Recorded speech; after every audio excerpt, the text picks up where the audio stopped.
بسم الله الرحمن الرحيم. السلام عليكم ورحمة الله وبركاته. الحمد لله رب العالمين، وبه نستعين على أمور الدنيا والدين، والصلاة والسلام على أشرف الأنبياء والمرسلين وعلى آله وصحبه أجمعين. سبحانك لا علم لنا إلا ما علمتنا إنك أنت العليم الحكيم. قال رب اشرح لي صدري ويسر لي أمري واحلل عقدة من لساني يفقه قولي. اللهم يسر ولا تعسر. اللهم صل على سيدنا محمد وعلى آله وصحبه وسلم، ولا حول ولا قوة إلا بالله العلي العظيم. أما بعد.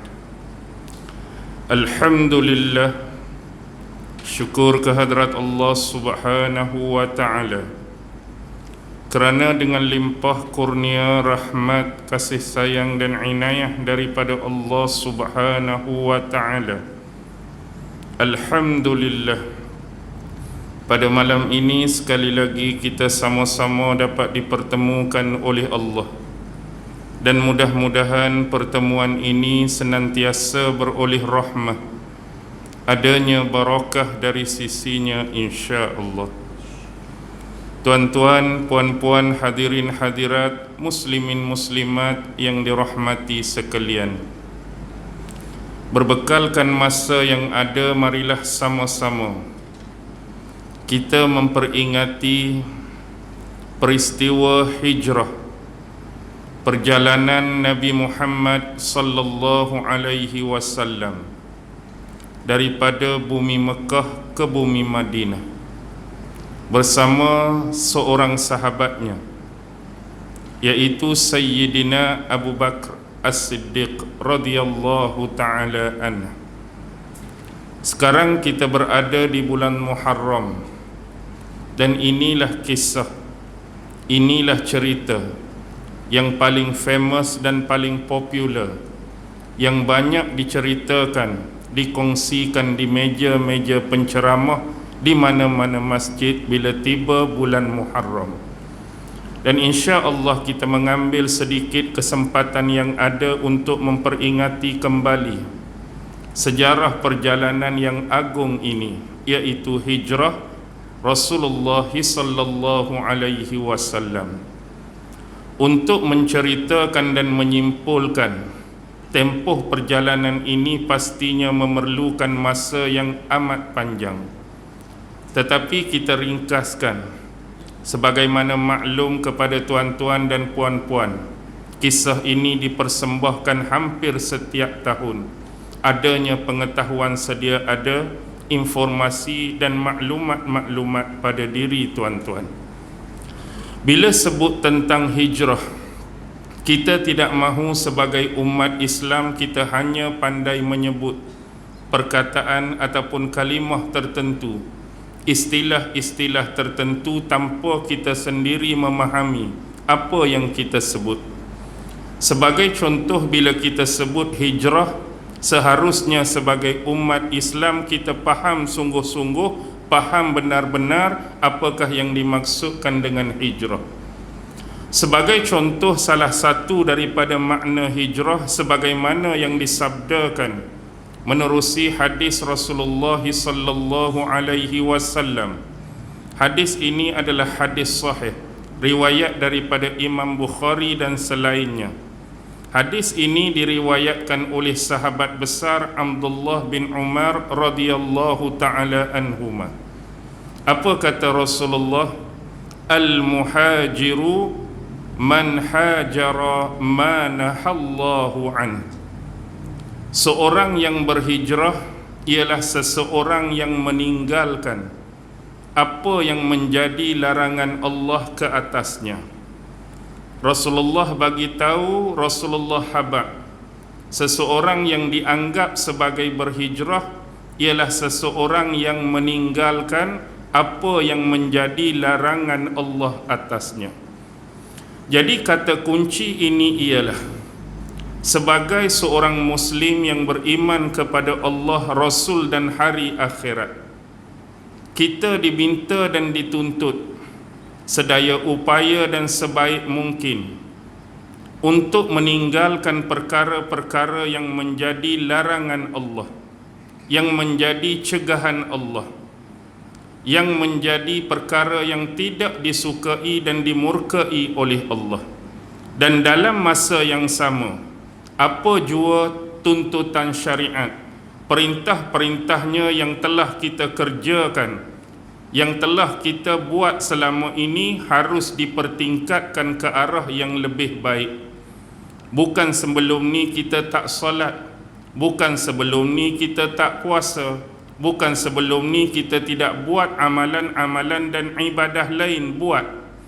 Tetapi seseorang yang berhijrah, dia cuba sedaya upaya dengan penuh ikhtiar dan usaha dia untuk senantiasa memperbaiki, mempertingkatkan bentuk-bentuk amalan, bentuk-bentuk ibadah yang diperintahkan dan disyariatkan dalam agama. Tetapi yang paling penting, meninggalkan perkara yang menjadi larangan Allah atasnya. Ini menjadi kewajipan bagi setiap mukallaf, lelaki ataupun perempuan daripada kalangan muslimin dan muslimat.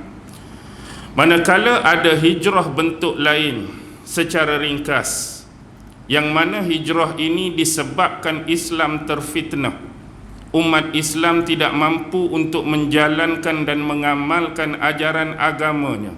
Ini pernah berlaku kepada sahabat-sahabat Nabi pada permulaan dakwah Islam di bumi Mekah, yang akhirnya Rasulullah menyarankan kepada para sahabat ini supaya berhijrah ke mana? Ke bumi Habsyah sebanyak 2 kali. Ada hijrah ke Habsyah kali pertama, ada hijrah ke Habsyah kali yang kedua. Kerana di Habsyah dilindungi oleh seorang raja, walaupun beragama Nasrani, iaitu An-Najasyi, tetapi pengamalan Islam dapat diamalkan di sana, tidak sebagaimana di bumi Mekah. Manakala hijrah bentuk yang ketiga ialah perpindahan dari satu tempat ke satu tempat yang lain, sama seolah-olah seperti yang kedua tadi, tetapi hijrah ini adalah bentuk hijrah Nabi Muhammad, hijrah Abu Bakar, hijrah sahabat-sahabat yang lain dari bumi Mekah ke bumi Madinah. Dan hijrah ini adalah yang paling besar dan paling kemuncak. Kerana apa? Kerana Islam yang dibawa oleh Nabi Muhammad sallallahu alaihi wasallam ini bukanlah satu agama yang hanya eksklusif persoalan ibadah semata-mata.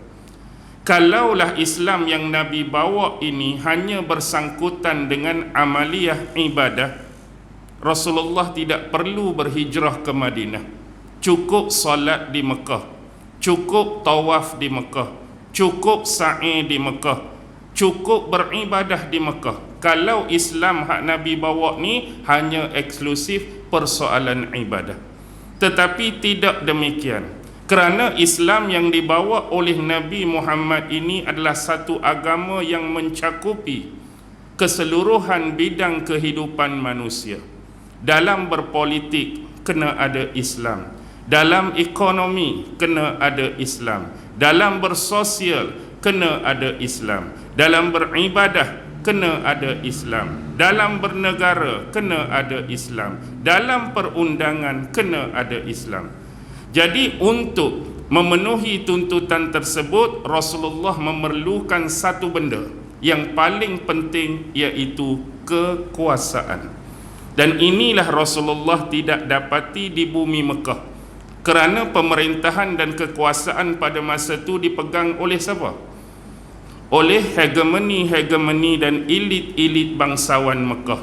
Kita sebutlah beberapa nama yang tentu tuan-tuan maklum. seperti Abu Jahal, Abu Lahab, Utbah bin Rabi'ah, Syaibah bin Rabi'ah, Umayyah bin Khalaf, Abu Sufyan bin Harb dan nama-nama yang lain. Jadi atas hal tersebut Allah memerintahkan Rasulullah berhijrah ke bumi Madinah. Dan di bumi ini nantilah, di bumi hijrah inilah Rasulullah akan mendapatkan sokongan, akan mendapatkan dokongan daripada sahabat-sahabat Ansar, iaitu penghuni bumi Madinah. Dipersaudarakan pula dengan sahabat-sahabat Nabi yang berhijrah yang kita kenali sebagai golongan Muhajirin. Dan di sinilah Rasulullah membina negara Islam yang pertama dan didaulatkan serta diuruskan di bawah Piagam Madinah, perundangan pertama yang mengikuti piawaian yang terbaik pada ketika itu. Inilah kuasa yang Rasulullah nak. Bila Rasulullah ada kuasa, Rasulullah dapat melaksanakan segala bentuk perintah-perintah dan amr-amr daripada Allah Subhanahu wa ta'ala. Jadi biar kita faham apakah yang dimaksudkan dengan hijrah secara ringkas dan lebih kurang. Baik, kalau kita nak mulakan cerita ataupun proses hijrah lebih awal, dia akan memakan masa. Jadi saya akan mulakan dengan perjalanan setelah Rasulullah berada di gua hampir 3 hari 2 malam kerana menyembunyikan diri daripada kejaran pemuka-pemuka musyrikin Mekah. Sepanjang berada di dalam gua, beberapa anak-anak Abu Bakar memainkan peranan yang cukup penting dalam proses ini. Antaranya ialah Abdullah bin Abu Bakar, anak lelaki Abu Bakar. Apa tugas dia? Anak lelaki Abu Bakar yang nama Abdullah ini ditugaskan untuk mencari informasi di kota Mekah. Pada waktu siang, dia akan keluar ke kota Mekah mendengar percakapan dan bicara-bicara pemimpin-pemimpin di Mekah. Cuba dengar mereka cerita apa pasal bapak kamu Abu Bakar ni. Mereka cerita apa pasal Nabi. Jadi bila siang harinya dia mendapatkan berita, khabar dan informasi ini, maka pada sebelah petang, bila matahari hampir terbenam, dia akan menuju ke Gua Sur. Di sana dia akan menaiki Gua Sur dan menyampaikan berita dan informasi yang dia dengar, yang dia ambil waktu siang hari tadi. Contohlah kata waktu di kota tadi ada orang cakap pasal Rasulullah sekian. Ada orang cakap pasal Abu Bakar sekian. Dia sampaikan informasi itu hampir setiap hari. Manakala anak perempuan kepada Abu Bakar iaitu Asma, kakak kepada Aisyah, yang pada waktu tu Asma sedang sarak mengandung. Cuba tuan-tuan bayangkan seorang wanita yang kudrat dia lemah, mengandung pula, tapi dia ni ditugaskan untuk membawa makanan dan minuman, keluar daripada rumah, berjalan, mengandung, susah payah menuju ke Gua Sur, bawa makan, bawa minum. Lepas tu nak kena apa? Nak kena panjat pula. Lalu bila nak panjat ni susahlah. Kita hak tak bawa makan, tak bawa minum pun nak panjat gunung ni, tangan kena macam tu. Nak panjat bukit, takut tergelincir, takut jatuh dan sebagainya. Lalu bagaimana dia buat? Dia mengambil tali pinggangnya. Lalu dia belah tali pinggang dia kepada 2 bahagian. Satu bahagian dia ikat makanan di sebelah kanan dan satu bahagian lagi dia ikat minuman di sebelah kiri. Jadi bila makanan duk kanan, minuman duk kiri, barulah tangan dia ni bertugas sebagai cara untuk menaiki gunung di Gua Sur itu. Jadi tuan-tuan boleh bayang tak? Boleh bayang tak kesusahan dan kepayahan dia? Mengandung ni, kalau hak kata biasa, hak duk hiking hari-hari, kita tak kisah sangat. Jadi tujuan dia apa? Nak bagi makan dekat Rasulullah, nak bagi makan dekat bapak dia, nak bagi kemudahan dari sudut tersebut kepada dua insan yang mulia ni. Sebab itulah dalam sejarah Asma' ni digelar apa?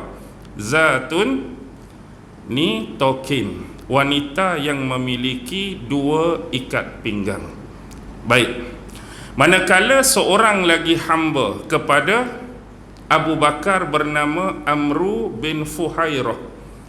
Tugas Amru bin Fuhairah ini ialah membawa sejumlah kambing, ditugaskan untuk mengembala di kawasan yang menjadi laluan kedua-dua anak Abu Bakar tadi. Cuba tuan-tuan bayangkan, Abdullah nak pi ke gua mesti berjalan. Bila berjalan, tapak kaki atas padang pasir tadi mesti berbekas. Lepas tu nanti nak balik pun berbekas juga.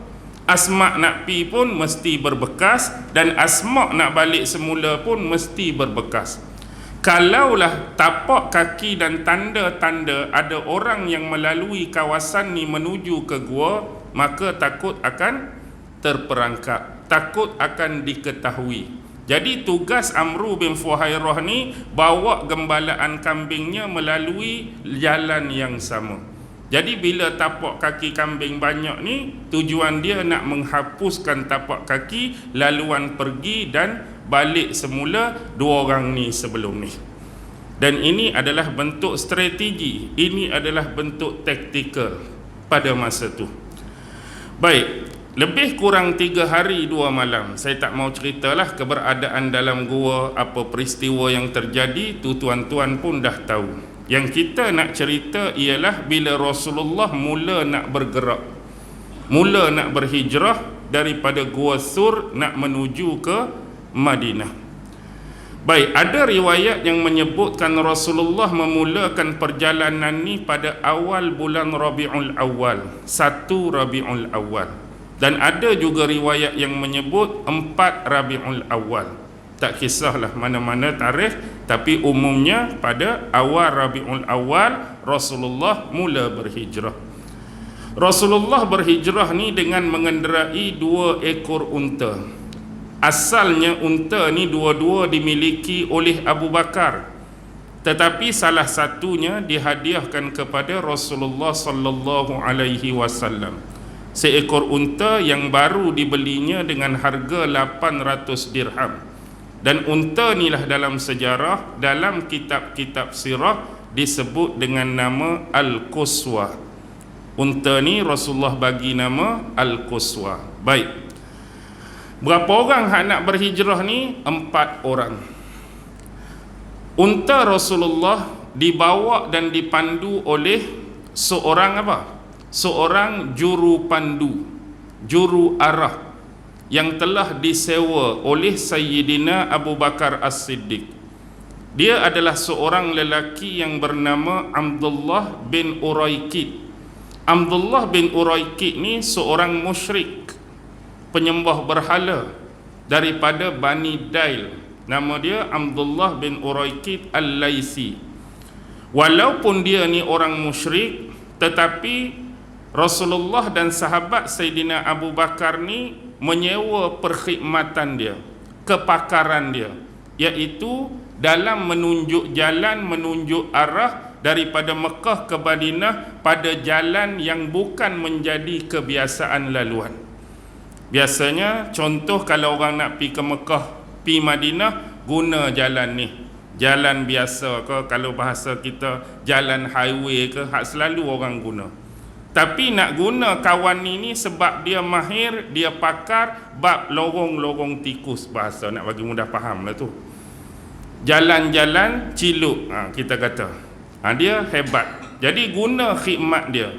Jadi nak disebutkan di sini bahawa Islam sama sekali tidak pernah mengharamkan, tidak pernah menolak dan menafikan daripada umat Islam menggunakan kepakaran dan kemahiran walaupun bukan daripada yang beragama Islam, non-Muslim, sekiranya kepakaran itu adanya manfaat dan faedah.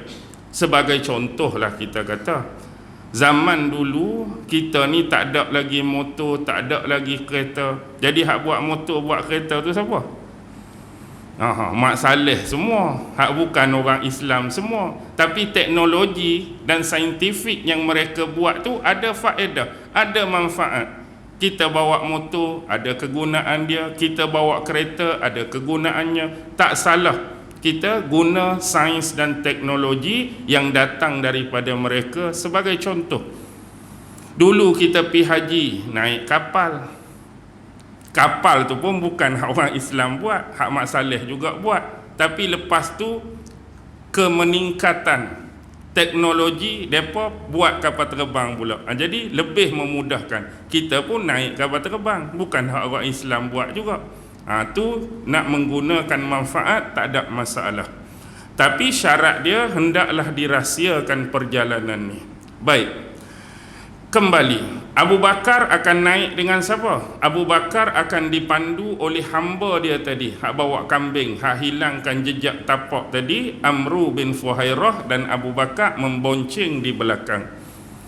Jadi sesuai dengan waktu yang ditetapkan, maka bergeraklah keempat-empat individu ini memulakan perjalanan. Dan perjalanan ini secara rumusan, pada waktu siang mereka banyak bersembunyi dan berehat, takut terserempak, takut ternampak kat orang. Tapi perjalanan ini banyak dilakukan pada waktu malam. Baik, apa peristiwa-peristiwa yang ada dan terjadi sepanjang perjalanan Rasulullah menuju ke Madinah? Antaranya ialah, bila Rasulullah nak guna bukan jalan biasa, Rasulullah terpaksa mengambil hala ke sebelah kiri. Kalau kita tengok peta ke atas tu, hala ke sebelah kiri ni pesisiran Laut Merah. Jadi bila Rasulullah berjalan ni, sampailah di suatu dusun yang bernama Qudaydin. Dusun ni nama dia Qudaydin, dalam wilayah Ar-Rabigh. Bila sampai di pekan mereka, dusun mereka, Rasulullah dan sahabat-sahabat ni turun untuk mencari bekalan. Biasalah orang nak berjalan jauh, perlukan bekalan yang diperlukan. Jadi waktu duk cari barang, waktu duk membeli ni, ada beberapa orang yang menyapa Sayyidina Abu Bakar As-Siddiq. Kerana orang ni tak kenal Nabi, jadi mereka tak tegur Nabi. Tapi hak jumpa tu ada beberapa orang yang mengenali Sayyidina Abu Bakar. Kerana Abu Bakar ni seorang peniaga, seorang pedagang. Dia banyak berjalan. Dan mungkin ada orang yang pernah mengenali beliau, ataupun dengan kata lain, wajah beliau.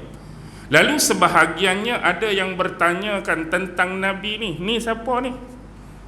Tapi Abu Bakar dia buat helah, ni kawan aku. Dia sebagai penunjuk jalan kami. Sebab selalunya kami pi ni guna jalan lain, tapi kali ni kami guna jalan lain. Dan sahabat kami inilah yang bertugas menunjukkan jalan pada kami. Nabi duduk diamnya. Helah. Jadi tak berapa lama, ada seorang pemuda ni, dia duduk tengok, dia duduk tilik, dia berasa macam kenal, macam Abu Bakar dengan Rasulullah. Rasa macam dua orang ni lah yang dikehendaki, yang direward, yang wanted oleh pembesar-pembesar musyrikin di Mekah. Siapa yang berjaya memberkas dan menangkap Nabi Muhammad dan membawa pulang kepada mereka di Mekah, maka habuannya ialah 100 ekor unta. Besar tu tuan-tuan.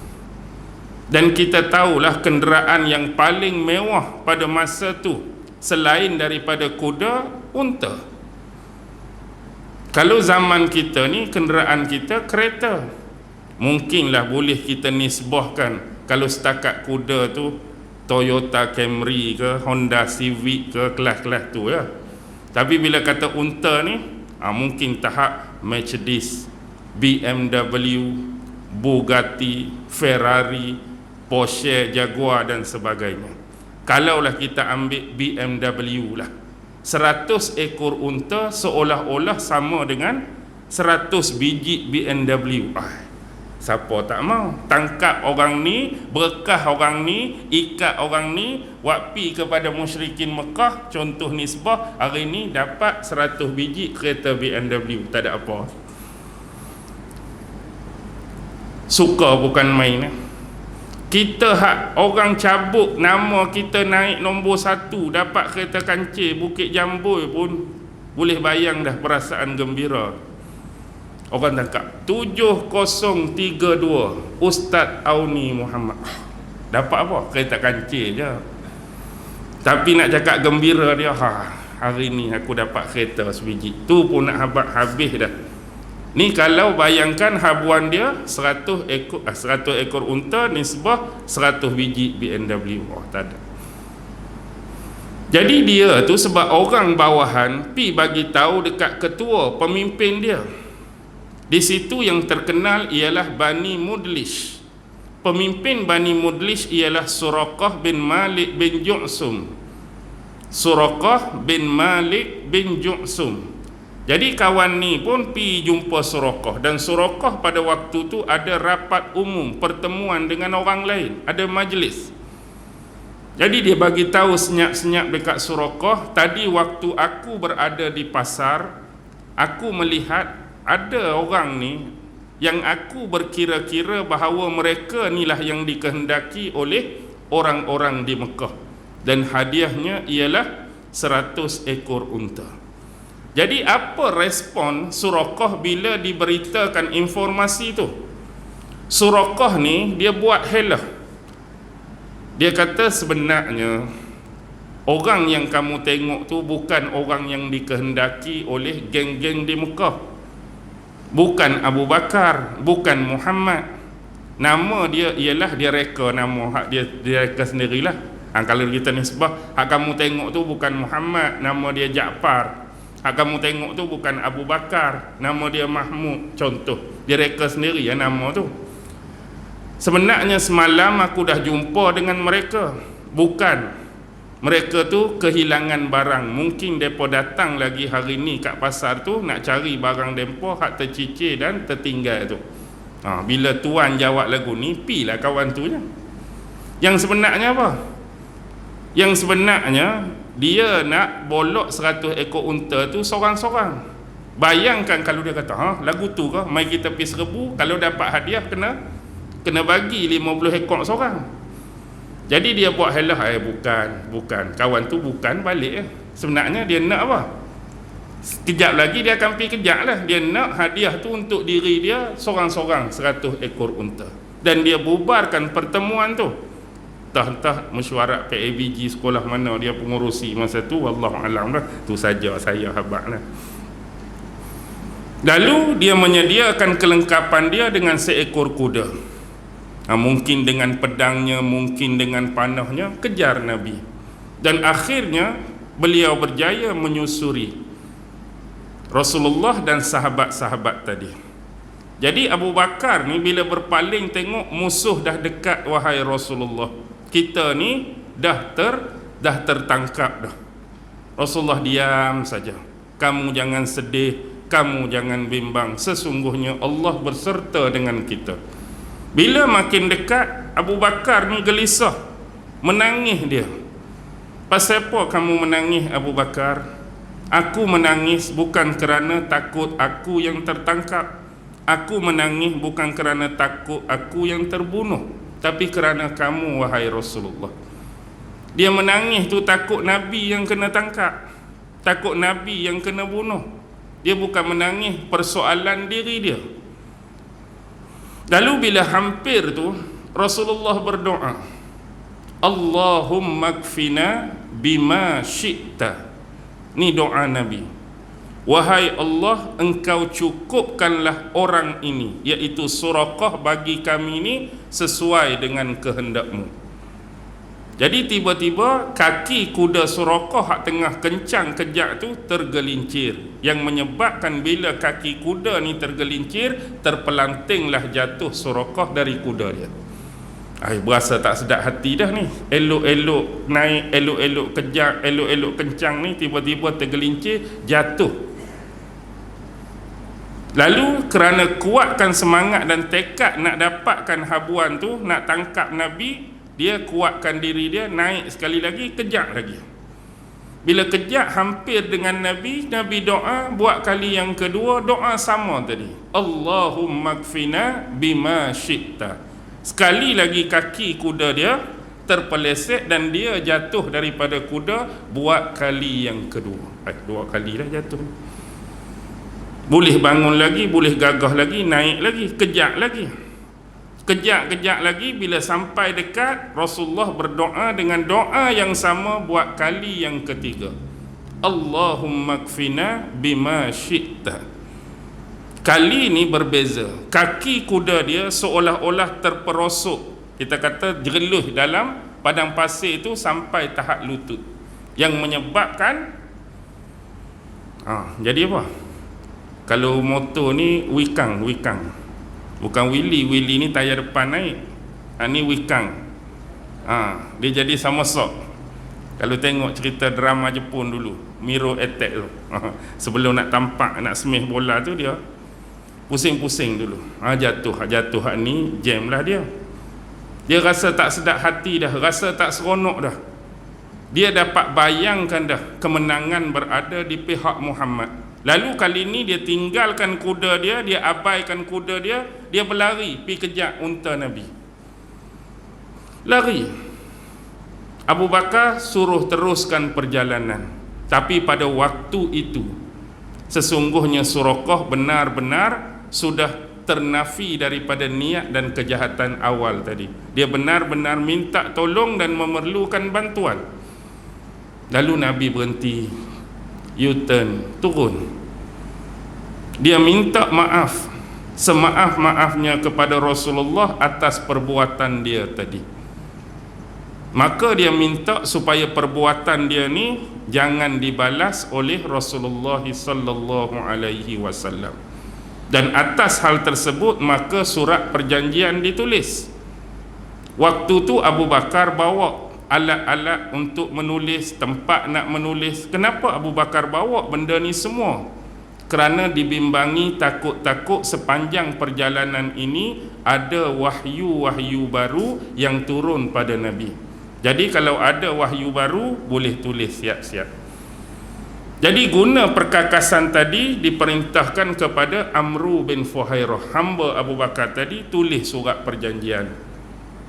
Sekiranya Rasulullah satu masa kembali semula ke Mekah, dia tidak akan mengapa-ngapakan Suraqah atas perbuatan dia hari ini. Jadi Rasulullah serahkan surat tu. Surat ini untuk aku wahai Rasulullah, sesungguhnya aku adalah Suraqah bin Malik bin Ju'shum. Ya, untuk kamu. Dan Rasulullah memberikan satu vision pada dia, gambaran masa depan apa yang akan berlaku pada Suraqah. Wahai Suraqah, di suatu masa kamu akan memakai perhiasan dan gelang-gelang serta binggal-binggal. Binggal tu budak-budak kita panggil bengal hari ini. Perhiasan binggal daripada emas milik Maharaja Parsi. Cuba tuan-tuan bayang vision yang Rasulullah bagi pada Suraqah.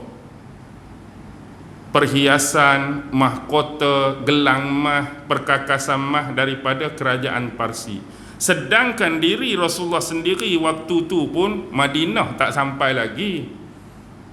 Kalau ikut adat secara biasa, kita kata dia ni sembang kari ya, cakap bual lah, cakap kosong. Dia hijrah pun tak sampai Madinah lagi, duk cerita pasal pakai perhiasan Maharaja Parsi, Kisra Parsi.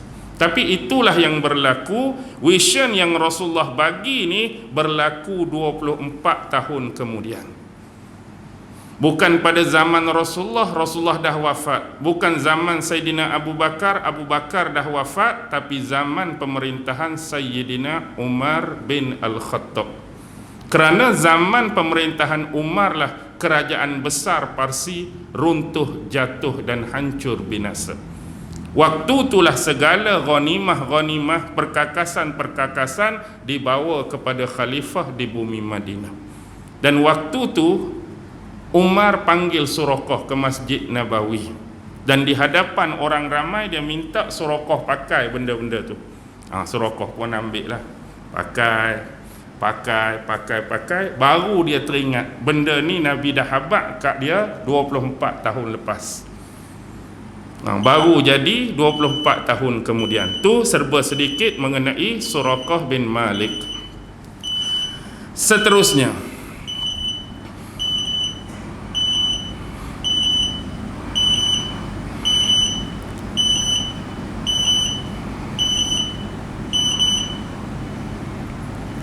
lebih kurang 3 batu. 3 batu berapa kilo Muhtar? Lebih kurang 3 batu berapa kilo? 3 batu berapa kilo, ya kan? Maksudnya ada beberapa kilo lah. Sampailah Rasulullah dengan rombongan dia ni di perkemahan Ummu Ma'bad. Tuan-tuan boleh buka kitab tarikh, kitab sirah, perkemahan Ummu Ma'bad. Ummu Ma'bad ni sebab anak depa nama Ma'bad dipanggil Ummu Ma'bad, suami dia Abu Ma'bad. Nama dia yang sebenar ialah Atiqah binti Khalid bin Munqis. Ummu Ma'bad ni, dia adik-beradik sahabat besar Nabi Khunais bin Khalid bin Munqis. Khunais ni antara tentera dan ahli perang yang hebat. Dia duduk bawah seliaan komander Khalid bin Al-Walid ketika peristiwa pembukaan kota Mekah, dan dia syahid pada hari pembukaan kota Mekah. Adik-beradik Ummu Ma'bad ni nama Khunais bin Khalid bin Munqis. Dia sendiri Atiqah binti Khalid bin Munqis. Jadi suami dia Abu Ma'bad tu nama Aksam. Jadi waktu Rasulullah tiba di perkhemahan Ummu Ma'bad, suami dia tu tak ada. Suami dia dah keluar mengembalakan kambing-kambing mereka. Jadi tinggal Ummu Ma'bad seorang. Tujuan singgah ni kerana khemah Ummu Ma'bad ni adalah laluan. Kita kata macam RNR, orang berhenti nak dapatkan sumber bahan-bahan makanan dan minuman. Yang Rasulullah dan Abu Bakar nak dapatkan ialah kurma, daging dan susu kambing. Tapi sayangnya semua keperluan tu habis dah. Tak ada dah.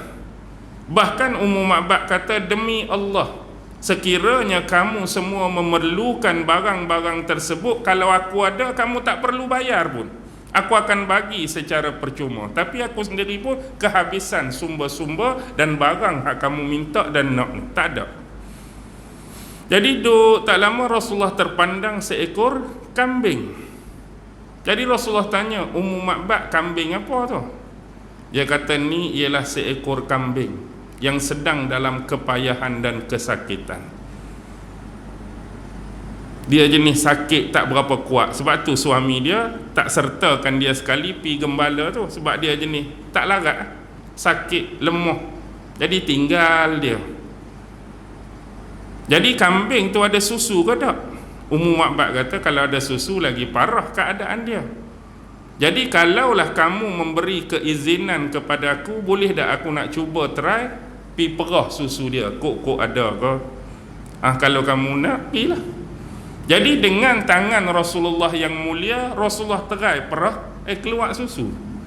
Tu mungkin mukjizat Nabi lah, anugerah pemberian daripada Allah. Lalu dia minta sebuah gelas. Kepada siapa? Kepada Ummu Ma'bad. Jadi tadah gelas tu Rasulullah perah, penuh satu gelas. Dan gelas pertama hak dipenuhi susu ni diberi kepada sahabat Abu Bakar As-Siddiq, suruh minum. Abu Bakar minum sampai habis satu gelas. Rasulullah perah pula. Penuh gelas tu Rasulullah bagi dekat pembantu Abu Bakar, Amru bin Fuhairah. Habis pula satu gelas. Rasulullah letak, perah lagi.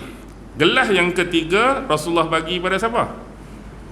Penunjuk jalan yang diupah disewa tu, Abdullah bin Uraiki, seorang musyrik. Minum Abdullah, habis. Rasulullah perah lagi. Kali yang keempat baru Rasulullah minum. Gelas yang sama. Jadi di sini kita dapat memahami satu adab yang diajarkan oleh Rasulullah. Yang terakhir minum sebelum Rasulullah, gelas ketiga tu siapa minum? Abdullah bin Uraiki, seorang musyrik. Ni bukan teknik nak minum ni. Kalaulah tadi Abdullah bin Uraiqi seorang musyrik minum, pasti gelas ni akan terkena apa?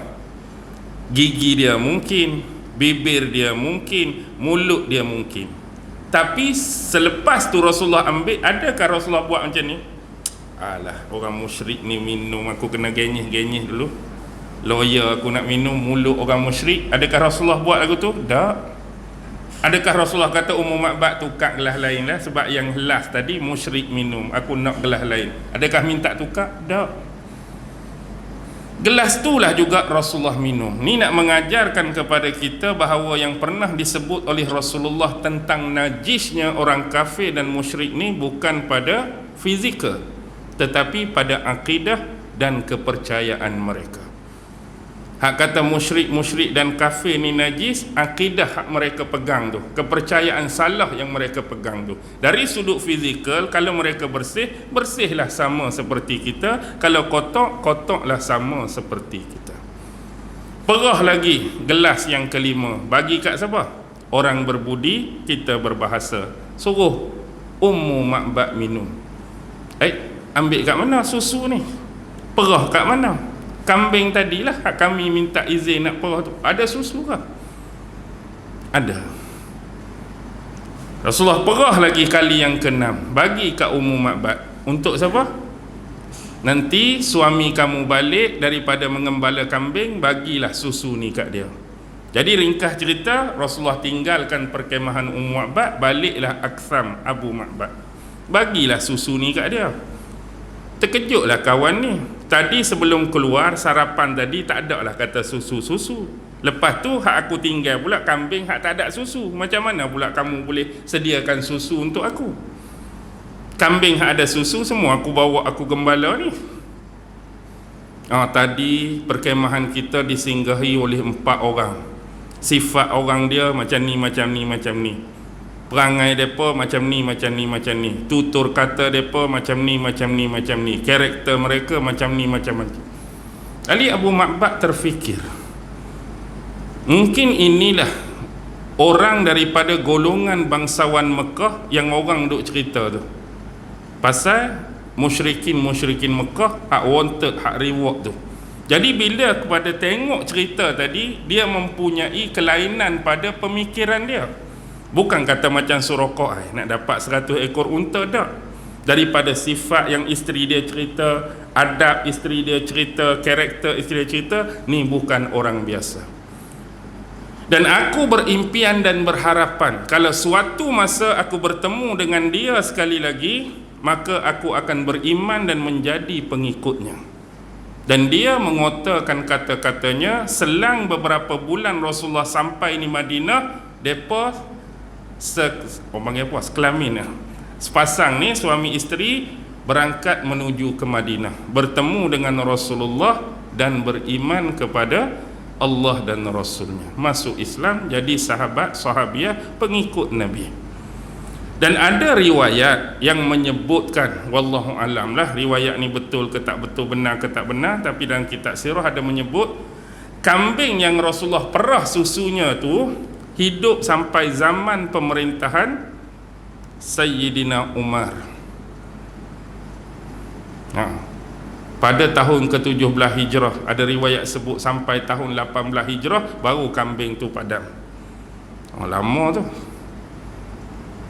Tapi hayat kambing ni berapa lama wallahu alam lah, kena tanya geng kambing lah. Tapi ada satu kisah warak salah seorang imam 4 mazhab. Tentu kita sedia maklum dan kenal siapa pengasas dan pendiri mazhab Hanafi, Imam Abu Hanifah Nu'man bin Thabit. Imam Abu Hanifah ni duduk di mana? Di Kufah. Satu ketika Baitul Mal Kufah telah kehilangan seekor kambing. Kambing Baitul Mal hilang seekor. Jadi sebelum ni Imam Abu Hanifah makan kambing, suka makan kambing, tapi kerana sifat warak dia tu, bila dengar seekor kambing Baitul Mal hilang, selama tempoh itulah tak jumpa tak apa, dia tak makan daging kambing. Pasal apa tak makan? Takut bila dia makan kambing termakan daging kambing hak hilang tu lah.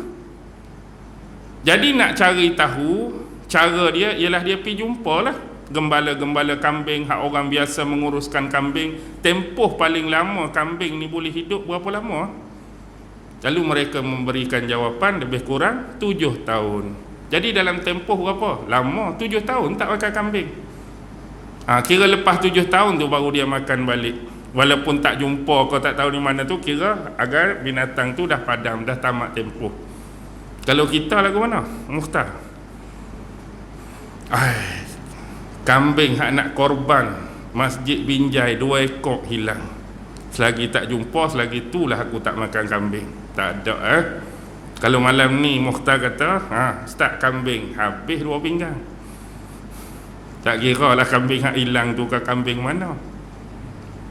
Tak, itu nafsu kita terhadap makanan. Tapi cerita tadi nak habaq pasal apa? Pasal waraknya Imam Abu Hanifah. Baik, kembali. Seterusnya dalam perjalanan sekali lagi, ketika ni Rasulullah bertemu dengan kafilah perdagangan yang baru balik daripada berniaga di Syam. Bertemu pada satu laluan, iaitu sahabat Zubair bin Al-Awwam dengan kafilah dia. Sahabat besar Nabi ni Zubair bin Al-Awwam. Jadi bila tengok keadaan pakaian Nabi, pakaian Abu Bakar tu, dia turun lalu memberikan 2 persalinan jubah putih yang baru. Satu untuk Rasulullah, satu untuk Abu Bakar. Jadi Rasulullah dengan rombongan dia akan menyusul, dan Zubair berjanji dia akan balik di Mekah menyediakan bekalan dan keperluan, dan nanti dia akan menyusul kemudian membawa ahli keluarga Abu Bakar. Baik, bila sebut Zubair sepintas lalu, Zubair bin Al-Awwam ni nama besar, antara 10 sahabat Nabi yang dijamin masuk syurga. Zubair ni 10 sahabat dijamin masuk syurga. Jadi kalau tanya kita, cuba sebut satu-satu 10 orang sahabat Nabi ni, ingat ke tak? Agak-agak ingat ke tak? Ingat ustaz, tapi 4 orang tu lah hak jadi khalifah tu lah. Lepas pada tu tak ingat dah lah.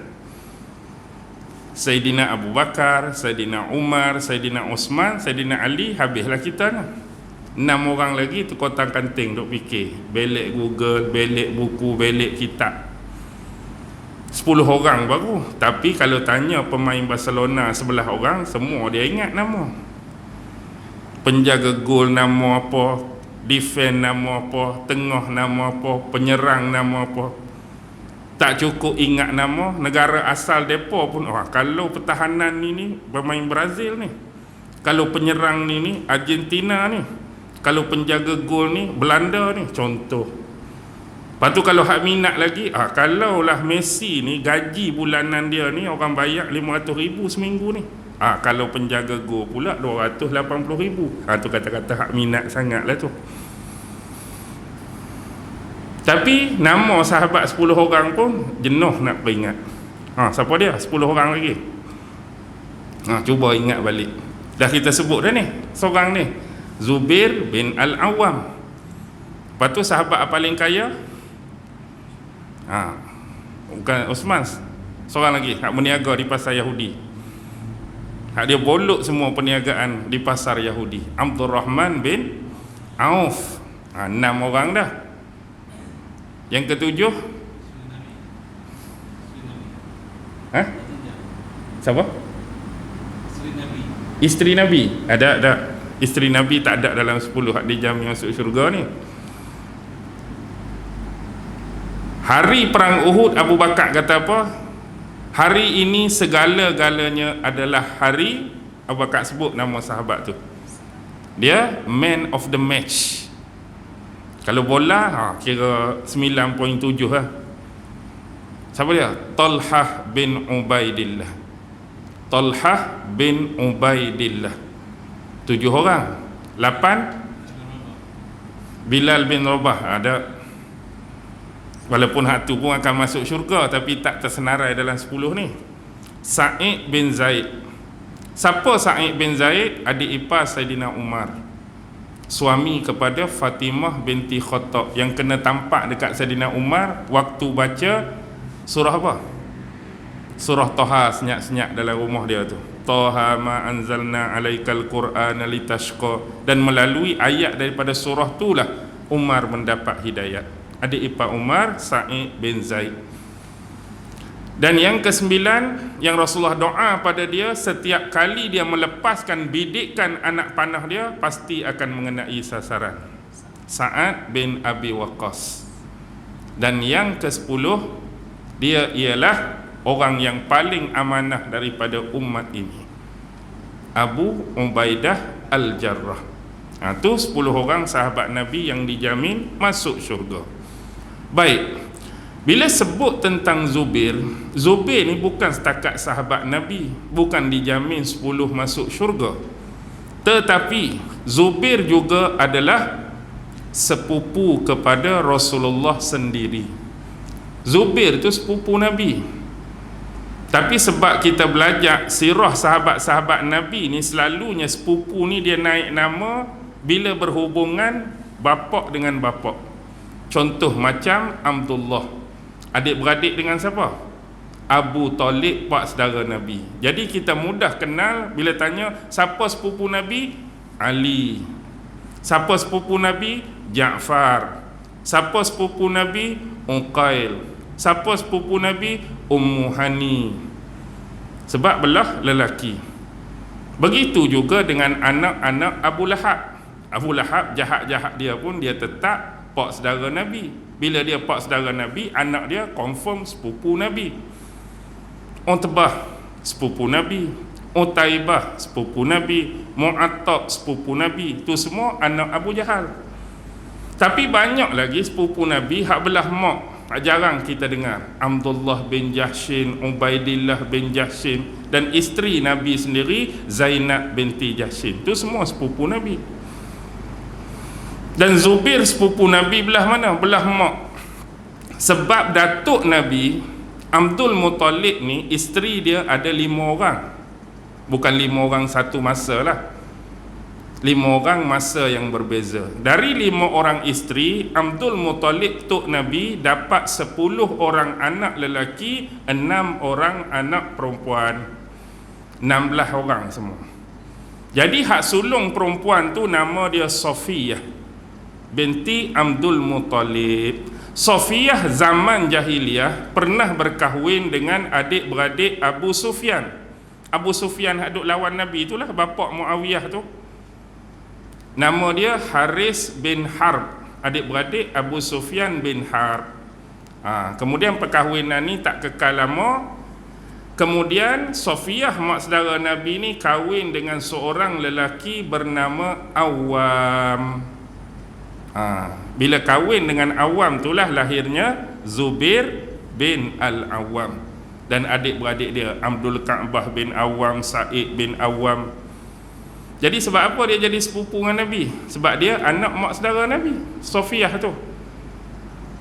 Okey. Selain daripada Zubair ni sepupu Nabi, Zubair pula boleh jadi anak saudara Nabi. Anak saudara Nabi kat mana? Nabi dah lah sebatang kara, yatim. Nak jadi anak saudara ni kena mari ikut adik-beradik kurang-kurang. Nabi abang tak ada, kakak tak ada, adik lelaki perempuan tak ada. Kok mana Zubair boleh jadi anak saudara Nabi?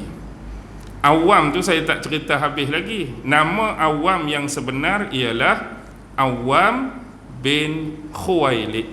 Awam bin Khuwailid tu adik-beradik Khadijah binti Khuwailid, isteri Nabi. Nabi kahwin dengan Khadijah, adik-beradik Khadijah tu Awam. Jadi Zubair otomatik anak saudara Khadijah. Dan bila kahwin dengan Nabi, dia jadi anak saudara sabit Nabi. Dan Zubair juga boleh jadi abang ipar Nabi. Baru sat-sat sepupu, baru sat-sat anak saudara, jadi abang ipar kok mana pula? Sebab Zubair tu kahwin dengan anak Abu Bakar. Siapa? Hak mengandung tadilah, hak bawa makanan itulah isteri Zubair, Asma binti Abu Bakar. Nabi kan kahwin dengan adik dia Aisyah binti Abu Bakar. Jadi Nabi dengan Zubair ni satu kali biras, satu kali abang ipar sabit. Rasulullah dengan Awam jadi lagu mana? Rasulullah kahwin dengan Khadijah. Awam tu adik-beradik Khadijah. Jadi Rasulullah dengan Khadijah jadi lagu mana? Rasulullah dengan Awam jadi lagu mana? Ipar satu masa pak saudara sabit, sebab dia kahwin dengan mak saudara Nabi Sofiah. Pening pula. Pimai keluarga 69. Okey, biarlah tu. Seterusnya jalan lagi, akhirnya Rasulullah melewati satu perkampungan yang diduduki oleh Bani Sahmin. Ketua mereka salah seorang ialah Buraidah bin Hasib al-Aslami. Mereka ni daripada suku Aslam Bani Sahmin. Bersama dia ada 70 orang anggota. 70 orang ni nak sekat Nabi ni. Mereka juga dah dengar tentang reward dan wanted 100 ekor unta. Jadi Rasulullah melewati kawasan mereka. 4 orang terpaksa berhadapan dengan 70 yang sedang sekat tengah jalan. Sudah nak buat lagu mana ni? Jadi bila sampai dekat, Rasulullah tanya dulu, "Man anta?" Siapa kamu? Maka Buraidah jawab, "Ana Buraidah bin Al-Hasib Al-Aslami." Bila dengar nama Buraidah ni, tengok ketinggian balaghah dan perkataan Nabi. Nabi kata paling dekat Abu Bakar, "Barada amruna wassalaha." Dia guna nama Buraidah tu, Buraidah, tapi Nabi guna Barada. Barada dalam bahasa Arab ni dingin, sejuk. Moga-moga sejuklah urusan kita, dinginlah urusan kita, wassalaha, dan baik-baik saja. Sebab dia sebut nama dia Buraidah, Nabi pun guna perkataan daripada nama dia, Barada amruna, moga baik-baik, dingin-dingin, sejuk-sejuk urusan kita. Mimman anta? Dari golongan mana? Nabi tanya. Dia cakap min Aslam, min Bani Sahmin, dari suku Aslam, daripada Bani Sahmin. Nabi guna juga benda tu, Aslam. Nabi kata ke Abu Bakar, salimna, moga kita selamat. Min Bani Sahmin wa kharaja sahmuka. Pasal apa Abu Bakar tiba-tiba kamu nak keluarkan saham kamu? Maksud saham tu anak panah. Abu Bakar sebenarnya nak bersedia, takut jadi apa-apa. Jadi selamat. Pasal apa kamu nak keluarkan anak panah pula? Habis Nabi tanya, dia tanya pula, "Man anta?" Dia tanya Nabi. Nabi tak ada helah-helah, tak ada selindung-selindung. Nabi jawab apa? "Ana Muhammad ibnu Abdullah ibnu Abdul Muttalib." Jelas. Aku Muhammad, anak Abdullah, anak Abdul Muttalib. Dengar saja jawapan Nabi, asal tadi nak buat apa? Nak tangkap Nabi, nak dapat reward. Lalu syahadah yang keluar, asyhadu an la ilaha illallah wa asyhadu anna Muhammadan abduhu wa rasuluh. Bila dengar saja tuan dia mengucapkan syahadah, maka hak 70 orang lagi ramai-ramai secara serentak mengucapkan syahadah. Lalu Buraidah ketua mereka mengangkat tangan berdoa, "Alhamdulillahillazi aslama Bani Sahmin ta'i'ina ghaira mukrihin." Segala puji bagi Allah yang telah mengislamkan Bani Sahmin ta'i'in, dengan tunduk, taat dan patuh, ghairu mukrihin, tanpa dipaksa-paksa. Pasal apa boleh berubah niat ni? Dialog pun pendek, tanya, "Hang nama apa?" Kawan tu jawab. "Hang dari kelompok mana?" Kawan tu jawab. Tanya Nabi siapa? Nabi jawab nama dia, terus ucap syahadah.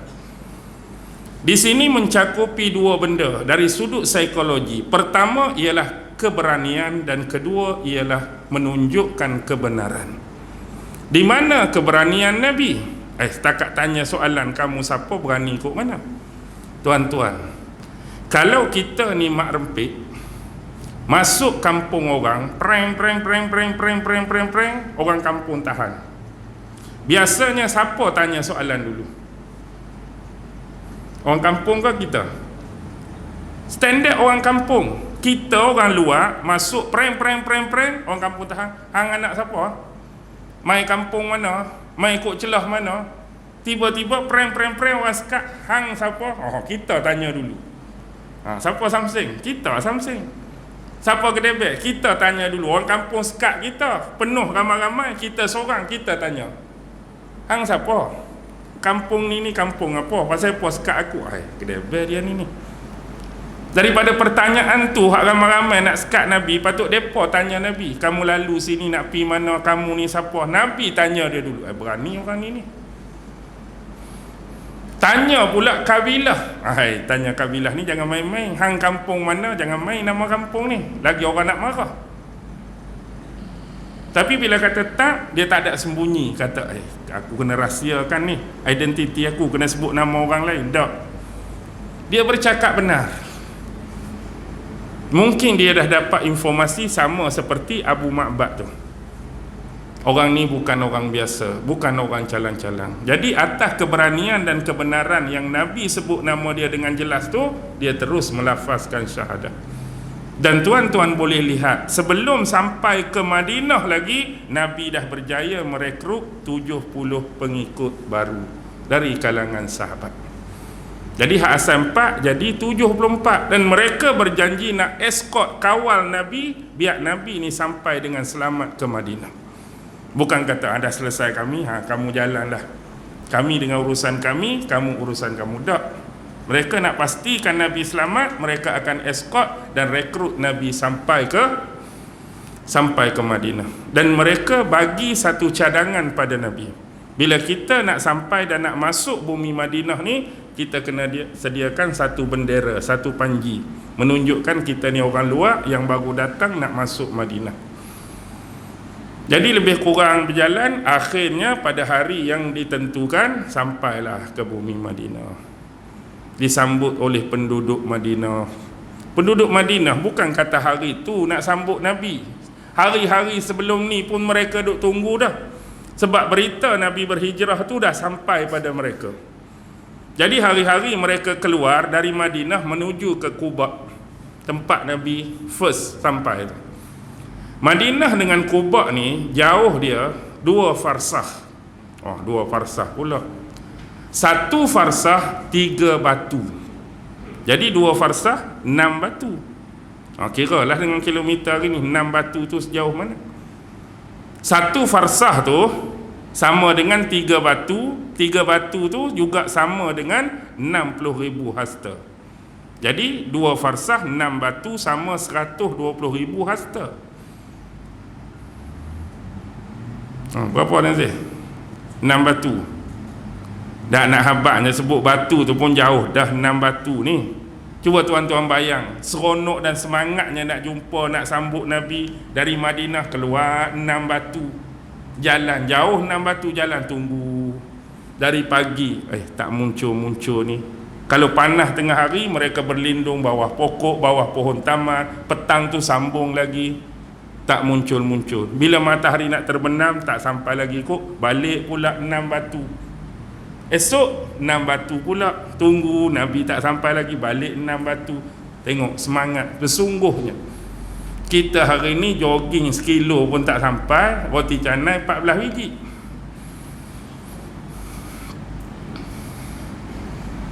Ni 6 batu ni. Sampailah Rasulullah hadir. Dan Rasulullah bila tiba tu, Rasulullah duduk rumah siapa? Seorang sahabat Ansar yang bernama Kulsum bin Hadam, daripada Bani Amir bin Auf, suku Aus. Abu Bakar diletakkan di rumah Habib bin Asaf daripada Bani Haris, suku Khazraj. Dan kalau ada orang nak jumpa Nabi, dia tetapkan satu rumah bernama Sa'ad bin Khaisamah. Jadi kalau nak jumpa Nabi, bukan pergi rumah Kulsum bin Hadam. Kalau nak jumpa Abu Bakar, bukan pergi rumah Habib bin Asaf tu, tempat mereka tinggal dan menginap, tapi satu rumah sahabat lain yang bernama Sa'ad bin Khaisamah. Ada riwayat menyebut Nabi duduk di Quba 10 hari 10 malam sebelum pergi Madinah. Dan dalam Sahih Muslim menyebut 14 hari 14 malam, lebih kurang seminggu ke 2 minggu. Jadi sepanjang duduk di Quba itulah Rasulullah membina masjid yang pertama, Masjid Quba, ussisa ala taqwa. Tanah tempat bina masjid tu, tanah tuan rumah Nabi tumpang tu lah, Kulsum bin Hadam dari Bani Amir bin Auf, suku Aus. dia bagi tanah dia. Maka waktu nak bina masjid tu, jongkong, kita kata batu jongkong, batu asas pertama tu Rasulullah letak, Abu Bakar letak jongkong kedua, Osman letak jongkong, Umar letak jongkong kedua, Osman letak jongkong ketiga. Waktu tu Ali sampai dah ke belum? Ali kan duk ganti tempat Nabi tidur tu, tak sampai lagi. Jadi disuruh sahabat Ammar bin Yasir yang mula menembok jongkong tu. Jadi buat siap masjid. Itulah masjid pertama. Kemudian baru Rasulullah berhijrah ke bumi Madinah. Tu kita sambung lain pula. Kalau tidak rapat subuh. Panjang lagi tu nak sampai Madinah, tengah jalan tu solat Jumaat buat kali pertama di situlah. Tengah-tengah jalan antara Quba dengan Madinah, Rasulullah pernah buat solat Jumaat kali pertama. Tapi berbezalah, masa tu Rasulullah buat macam mana? Solat Jumaat kali pertama Rasulullah solat dulu baru khutbah. Kemudian adalah peristiwa tu yang menukarkan bentuk tu sampai kita hari ni, khutbah dulu baru Jumaat. Tapi saya nak abad hak mula-mula tu Rasulullah solat dulu baru khutbah. Tu solat Jumaat kali pertama tengah jalan. Kemudian ramai orang minta singgah kampung depa tengah jalan tu. Rasulullah lalu kampung dia, Rasulullah singgahlah kampung kami, singgah kami. Selagi unta ni tak berhenti, teruskan perjalanan sampai kampung tu. Rasulullah singgah kampung kami. Biasalah kita kan, mari jarang-jarang ulama besar ke tokoh terkenal ke nak suruh mari kampung kita, nak jamu makan, nak bagi perhatian kat dia, nak ambil berkat atas dia, macam-macam lah. Tapi selagi unta ni tak berhenti, teruskan perjalanan. Sampailah Rasulullah masuk ke Madinah pun, dia berhenti rumah siapa? Rumah seorang sahabat yang bernama Abu Ayyub Al-Ansari. Kharijah bin Zaid nama dia yang betul. Dia masih anak beranak Nabi. Kenapa anak beranak Nabi? Nabi kan pergi Madinah, bukan tempat Nabi. Pasal apa ada ahli keluarga Nabi di Madinah? Ingat tak kisah Tok Nabi dulu? Tok Nabi dulu, Abdul Muttalib tu mak dia orang mana? Orang Madinah lah. Tok Nabi Abdul Muttalib tu mak dia orang Madinah. Jadi banyak lagi ahli keluarga Nabi hak duk Madinah. Tu salah seorang ahli keluarga Nabi lah, Abu Ayyub Al-Ansari. Okey, jadi saya berhenti di sini, ringkas-ringkas, mudah-mudahan dapat difahami dengan baik. Baki lagi tu tuan-tuan puan-puan baca kitab sendirilah. Takkan semua nak kena sogok kan? Kalau jenis kambing lembu ni kita kata takkan semua nak rentik air garam. Cari-cari sendirilah sekali-sekala. Jadi wabillahi taufiq wal hidayah. Wassalamualaikum warahmatullahi wabarakatuh. A'udzu billahi minasyaitonir rajim. Bismillahirrahmanirrahim. Allahumma innaka ta'lam anna hadhil quluba qad ijtama'at ala mahabbatik waltaqat ala ta'atik wa tawahhadat ala da'watik wa ta'ahadat ala nusrati syari'atik. فوسق اللهم رابطتها وأدم ودها واهدها سبلها واملأها بنورك الذي لا يخبو واشرح صدورها بفيض الإيمان بك وجميل توكل عليك وأحيها بمعرفتك وأمتها على الشهادة في سبيلك إنك نعم المولى ونعم النصير وصلى الله على سيدنا محمد وعلى آله وصحبه وسلم والحمد لله رب العالمين. الله أكبر.